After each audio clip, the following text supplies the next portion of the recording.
Olá, está começando o Boletim de Notícias. Eu sou Marília Cheche e te faço companhia a partir de agora.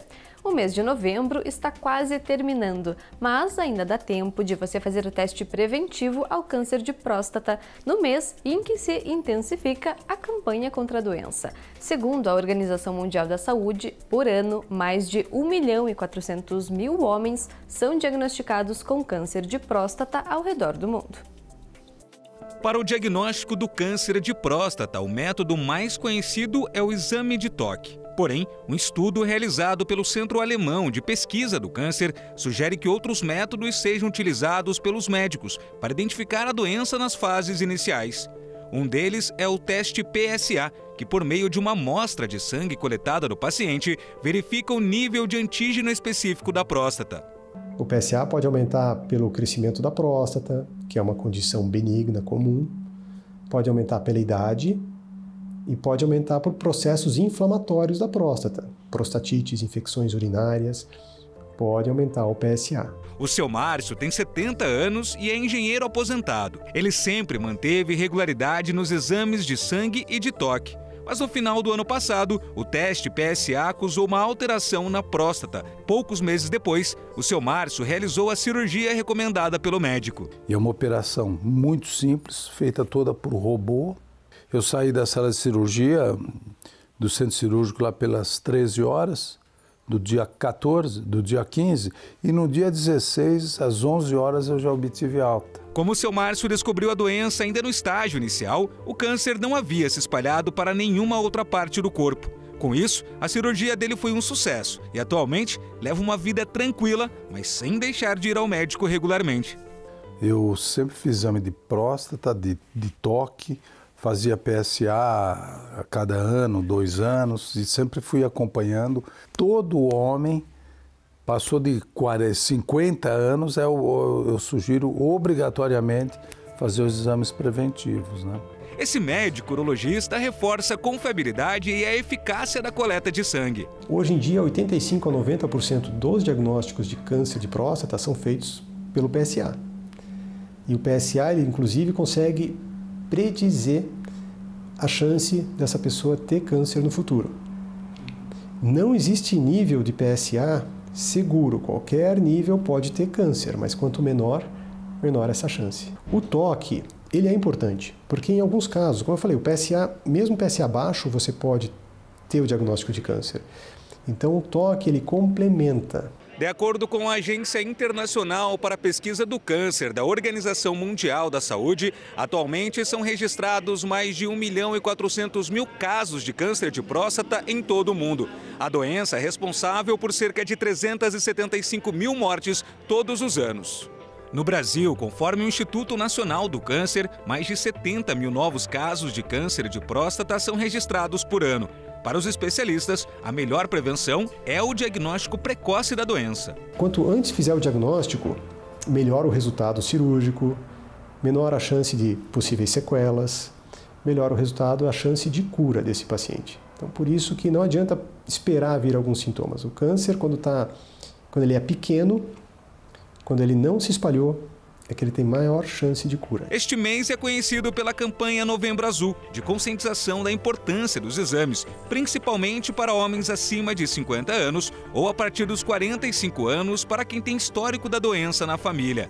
Mas o tema deve ser abordado pelas famílias o ano todo. O problema, nós homens, a gente está muito preocupado com a questão do trabalho, com outras prioridades, né? Acaba deixando a saúde para depois.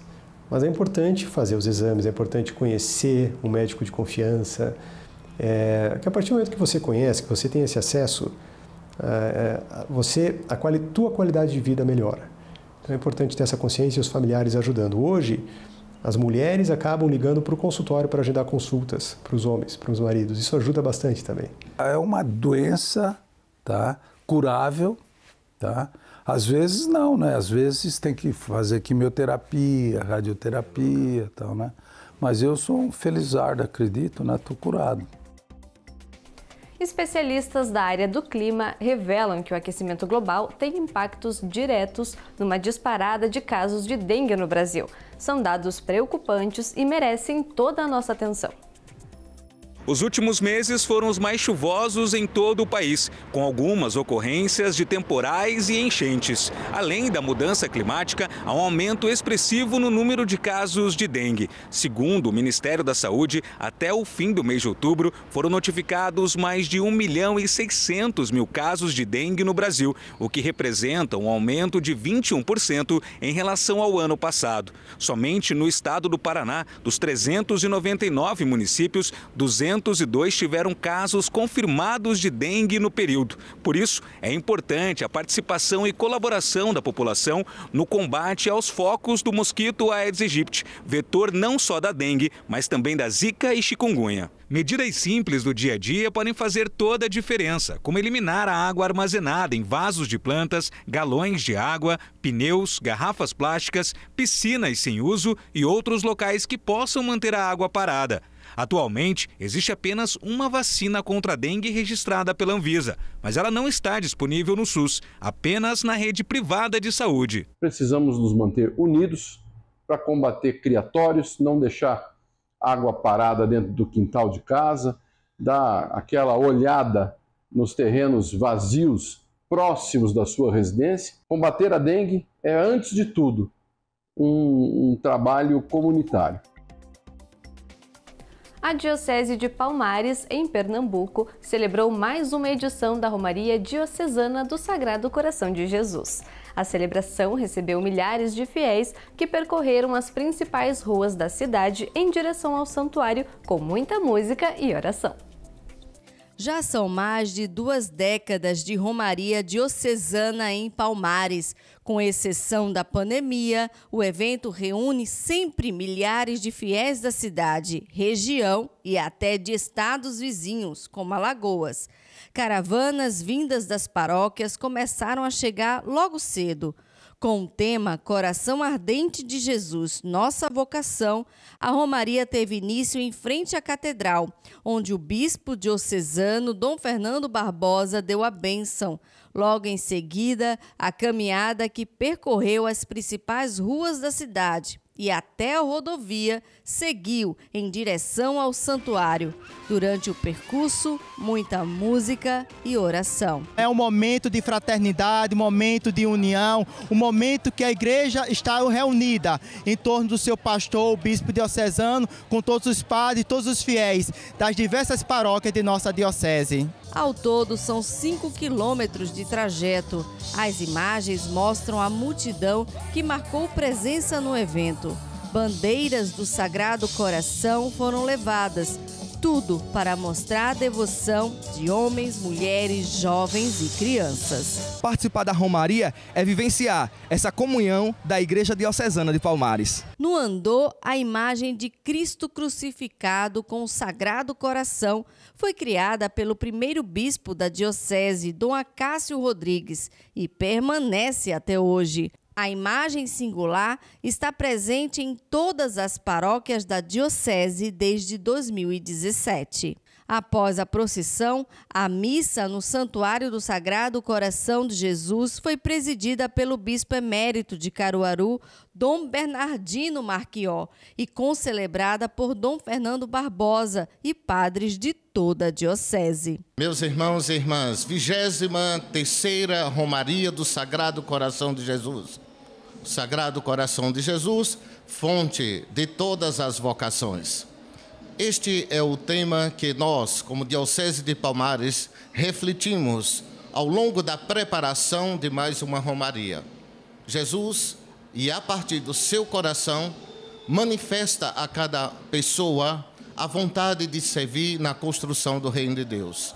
Logo no início da celebração, o relicário com os fragmentos da cruz de Cristo foi apresentado, além do andor principal de Jesus crucificado com o Sagrado Coração, que foi recebido pela multidão com luzes e muita emoção. Salve a Romaria deste povo teu, ó Sagrado Coração de Jesus, Filho de Deus. Recife, Renata Vasconcelos para a TV Evangelizar.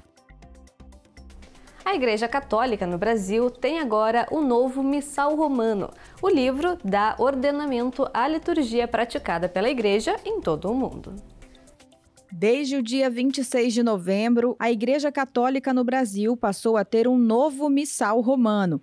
O livro litúrgico tem função de dar um ordenamento à liturgia praticada pela Igreja em todo o mundo, fazendo com que os fiéis entrem em comunhão e vivam o mistério de Cristo celebrado na liturgia. É o livro que contém o ordenamento da celebração da Eucaristia, sejam as orações que o presidente faz, mas também as indicações dos cantos, né, com as antífonas que vão orientar a escolha dos cantos, algumas orientações, rubricas, né, instruções de como se dá a celebração, as leituras, porque aqui o Missal Romano não diz respeito apenas àquele livro, mas a uma série de livros que vão incluir também os lecionários, né?